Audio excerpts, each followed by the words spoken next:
Hi hello नमस्ते, स्वागत आहे तुमचं स्मार्ट सुगरण या यूट्यूब चॅनलमध्ये। आज आपण झणझणीत कट वडा कसा बनवायचा त्याची रेसिपी पाहूयात। झणझणीत कट आणि त्याच्यासोबत वडा म्हणलं की त्याची टेस्ट खूपच छान लागते। अगदी पाहता क्षणी खावीशी वाटणारी अशी ही रेसिपी आहे। कट वडा बनवत असताना कट कसा बनवायचा, वडा कसा बनवायचा यासाठी मी या रेसिपीमध्ये खूप साऱ्या टिप्स सांगितलेल्या आहेत। त्या टिप्स जर तुम्ही फॉलो केला तर तुमचा कट वडा पण अशाच प्रकारे एकदम छान बनेल। चला तर वेळ न घालवता झणझणीत आणि चमचमीत कट वडा बनवायला सुरुवात करूया। तर सर्वात प्रथम कट बनवून घेऊयात। तर कट बनवण्यासाठी वाटण बनवून घ्यायचं आहे। त्याच्यामध्ये खडे मसाले घेऊयात। त्यानंतर 1 चमचा जिरी आणि 1 चमचा पांढरे तीळ घेतलेले आहेत। 1 मिनिटभर आपण हे छान असं भाजून घेणार आहोत। ह्याच्यामध्ये तेल वगैरे टाकण्याची अजिबात गरज नाही। तर असे छान भाजून घेतल्यानंतर त्यानंतर 1 चमचा खसखस घ्यायची आहे आणि अगदी मिनिटभरच ही खसखस पटपट हलवून अशा प्रकारे भाजून घ्यायची आहे। त्यानंतर संपूर्णपणे काढून थंड करून घेऊयात। पॅनमध्ये 1 चमचा तेल घेतलेला आहे। त्याच्यामध्ये खोबऱ्याचे उभे काप करून घेतलेले आहेत ते ॲड करूयात आणि अगदी लालसर रंगावरती हे खोबरं आपल्याला तळून घ्यायचं आहे। सेम पॅनमध्येच 1 चमचा तेल घेतलेला आहे। त्यामध्ये 10 ते 12 लसणाच्या पाकळ्या आणि 1 इंच अद्रकचा तुकडा घ्यायचा आहे आणि हलकासा ब्राऊन रंग येईपर्यंत हे छान अशा प्रकारे आपल्याला तळून घ्यायचे आहेत।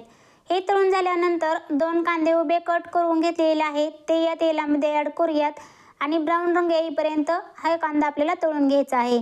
कांदा छान अशा प्रकारे तळून घ्यायचा म्हणजेच कटची टेस्ट खूपच छान येते। तर अशा प्रकारे कलर चेंज झालेला आहे। त्याच्यामध्ये 1 टोमॅटो उभा कट करून घेतलेला आहे तो ॲड करूयात आणि छान अशा प्रकारे हा टोमॅटो आपण 2 मिनिट या कांद्यामध्ये शिजवून घेणार आहोत। टोमॅटो अशा प्रकारे वाटणमध्येच तळून घेतल्यामुळे त्याची टेस्ट खूपच छान येते आणि आंबटपणा पण कमी होतो। संपूर्ण मसाले थंड झालेले आहेत। मिक्सरच्या भांड्यामध्ये प्रथम खडे मसाले घेऊयात आणि छान अशा प्रकारे बारीक वाटून घ्यायचे आहेत। त्यानंतर खोबरं घेऊयात आणि एकदम बारीक वाटून घ्यायचं आहे। त्यानंतर कांदा, लसूण आणि टोमॅटो घेतलं होतं ते ॲड करूयात। चवीप्रमाणे मीठ घ्यायचं आहे। 4 ते 5 कढीपत्त्याची पाने आणि खूप सारी कोथिंबीर घ्यायची आहे आणि पाणी न टाकता अशा प्रकारे वाटण बनवून घ्यायचं आहे। वाटण बनवून तयार आहे। कट बनवायला सुरुवात करूया। कट बनवण्यासाठी पॅनमध्ये 5 चमचे तेल घेतलेले आहे। त्यामध्ये 1 चमचा मोहरी छान अशी फुलली। 1 चमचा जिरी घ्यायची आहे। जिरी पण छान अशी फुलू द्यायची आहे। त्यानंतर 1 तमालपत्र आणि 7 ते 8 कढीपत्त्याची पाने घ्यायची आहेत। त्यानंतर आपण जे वाटण बनवून घेतलं होतं ते ॲड करूयात आणि अगदी तेल सुटेपर्यंत हे वाटण आपल्याला या तेलामध्ये परतून घ्यायचं आहे। तर अशा प्रकारे मीडियम गॅसवरतीच हे वाटण आपल्याला छान अशा प्रकारे परतून घ्यायचं आहे। तर तुम्ही पाहू शकता साईडने ह्याला तेल सुटलेलं आहे। इथपर्यंत आपल्याला हे वाटण तेलामध्ये तळून घ्यायचं आहे म्हणजे त्याची टेस्ट खूप छान लागते। त्यामध्ये पावडर मसाले ॲड करूयात। 1 चमचा हळद, 1 चमचा लाल मिरची पावडर, 1 चमचा कांदा लसूण मसाला, 1 चमचा धनेपूड आणि 1 चमचा गरम मसाला ॲड करूयात आणि ह्याच्यामध्ये मिक्स करून घेऊयात। तर वाटणमध्ये हे पावडर मसाले मिक्स करून घेतल्यानंतर 1 मिनिटभर हे छान अशा प्रकारे शिजून द्यायचे आहेत। त्यानंतर ह्याच्यामध्ये गरम पाणी ॲड करूयात। तर तुम्हाला कट कितपत बनवायचा आहे त्याच्या प्रमाणात ह्याच्यामध्ये पाणी ॲड करायचं आहे। तर ह्याच्यामध्ये गरम पाण्याचा वापर करायचा। गरम पाण्यामुळे या कटला रंग पण खूप छान येतो आणि टेस्ट पण खूप छान येते। त्यानंतर ह्याच्यामध्ये चवीप्रमाणे मीठ ॲड करूयात आणि खूप सारी कोथिंबीर ॲड करूयात आणि हाय फ्लेमवरती या कटला एक उकळी आणून घ्यायची आहे। एक उकळी आल्यानंतर मीडियम गॅस करायचा आणि 10 मिनिट हा कट छान अशा प्रकारे शिजवून घ्यायचा आहे। तर अशा प्रकारे आपला कट बनवून तयार आहे। वडा बनवायला सुरुवात करूयात। त्यासाठी एका बाउलमध्ये बेसन पीठ घेतलेलं आहे। त्याच्यामध्ये 1 चमचा ओवा अशा प्रकारे हातावरती प्रेस करून टाकायचा आहे। त्यानंतर चवीप्रमाणे मीठ घेऊयात आणि चिमूटभर खायचा सोडा ॲड करूयात आणि ह्या बेसन पिठामध्ये हे मिक्स करून घ्यायचं आहे। मिक्स केल्यानंतर ह्याच्यामध्ये पाणी ओतून हे छान अशा प्रकारे मिक्स करून घ्यायचं आहे। हे जास्त पातळ पण बनवायचं नाही किंवा जास्त घट्टसर पण बनवायचं नाही। तर तुम्ही पाहू शकता अशाच प्रकारे बनवून घ्यायचं आहे। ह्याच्यापेक्षा जास्त पातळ किंवा घट्ट बनवायचं नाही म्हणजेच आपले वडे छान अशा प्रकारे बनतील। त्यानंतर आता इथे बटाटे पण उकडून तयार आहेत। आपण एक वाटण बनवून घेऊयात। तर एका मिक्सरच्या भांड्यामध्ये 10 ते 12 लसणाच्या पाकळ्या, अर्धा इंच अद्रकचा तुकडा, 3 ते 4 हिरव्या मिरच्या घ्यायच्या आहेत। चवीप्रमाणे मीठ घेऊयात आणि छान अशा प्रकारे बारीक वाटून घ्यायचं आहे। तर बटाट्याची भाजी बनवून घेऊयात। त्यासाठी पॅनमध्ये 2 चमचे तेल घेतलेलं आहे। त्याच्यामध्ये 1 चमचा मोहरी छान अशी तडतडली की याच्यामध्ये 1 चमचा जिरी घ्यायची आहे। जिरी पण छान अशी फुलू द्यायची। त्यानंतर ह्याच्यामध्ये चिमूटभर हिंग घ्यायचं आहे। लसूण हिरव्या मिरची जे वाटण बनवून घेतलं होतं ते ॲड करूयात। त्यानंतर 10 ते 12 कढीपत्त्याची पाने घ्यायची आहेत। त्यामध्ये अर्धा चमचा हळद आणि 1 चमचा धने जिरे पूड घ्यायचे आहे आणि हे छान अशा प्रकारे मिक्स करून घ्यायचे आहेत। त्यानंतर बटाटे अशा प्रकारे मॅश करून घेतलेले आहेत ती या फोडणीमध्ये ॲड करूयात आणि छान अशा प्रकारे मिक्स करून घेऊयात।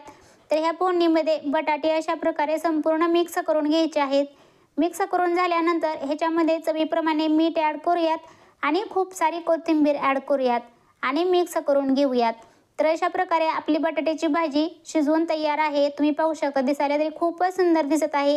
ह्या भाजीची टेस्ट आणखीनच वाढावी ह्याच्यासाठी ह्याच्यामध्ये 1 चमचा गरम मसाला पावडर ॲड करायची आहे।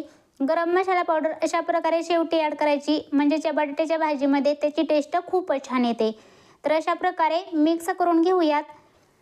4 ते 5 मिनिट फक्त ही बटाट्याची भाजी आपण मिडियम गॅसवरती शिजवून घेणार आहोत म्हणजे त्या संपूर्ण मसाल्याची टेस्ट हे बटाट्याला लागेल आणि ह्याच्यापासून बनणारे वडे खूपच छान भेटतील। त्यानंतर हे संपूर्णपणे थंड झालेलं आहे। त्यानंतर तुम्हाला ज्या साईजचे बटाटे वडे बनवून घ्यायचे आहेत त्या साईजचे वडे तुम्ही बनवू शकता। इथे मी गोल आकारात बनवलेले आहेत, त्याच्याऐवजी तुम्ही चपट्या आकारात बनवले तरी पण चालतील। बघा आपलं पीठ पण छान अशा प्रकारे भिजलेलं आहे। इतक्या कन्सिस्टन्सीचं आपल्याला हे पीठ बनवून घ्यायचं आहे।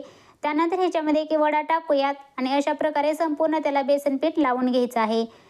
वडा तळण्यासाठी तेल पण मध्यम गरम पाहिजे म्हणजे पिठाचा छोटासा गोळा तेलात टाकला की तो लगेच वरती आला पाहिजे परंतु करपला नाही पाहिजे। त्यानंतर चमच्याच्या सहाय्यानेच आपण हे वडे या तेलामध्ये सोडून घेणार आहोत। तर अशा प्रकारे जास्त वडे पण तेलात सोडायचे नाहीत, थोड्या कमी क्वांटिटीमध्येच हे वडे सोडून घ्यायचे आहेत। त्यानंतर झाऱ्याच्या सहाय्याने अशा प्रकारे वरून पण तेल टाकायचं आहे आणि 1 मिनिटभर ह्या वड्याला अजिबात झाऱ्या लावायचा नाही। 1 मिनिट झाल्यानंतर ह्याची साईड पलटी करून हे छान अशा प्रकारे अगदी लालसर रंगावरती आपल्याला हे तळून घ्यायचे आहेत। तर तुम्ही पाहू शकता अशा प्रकारे आपले वडे पण बनवून तयार आहेत, पाव बनवून तयार आहेत। एका सर्विंग डिशमध्ये सर्व करून घेऊयात। अशा प्रकारे आपला झणझणीत कट वडा बनवून तयार आहे। ही रेसिपी तुम्ही घरी नक्की ट्राय करून पहा, कशी झाली एक कमेंट करून सांगायला विसरू नका। रेसिपी आवडल्यास रेसिपीला लाईक करा, शेअर करा आणि तुम्ही जर माझ्या चॅनलला सबस्क्राईब केलं नसेल तर जरूर सबस्क्राईब करा। त्याचबरोबर शेजारी बेल आयकॉन क्लिक करा म्हणजे मी अशा नवीन रेसिपी टाकत असते त्याचं नोटिफिकेशन सर्वात प्रथम तुम्हाला मिळेल। रेसिपी पाहिल्याबद्दल थँक्यू।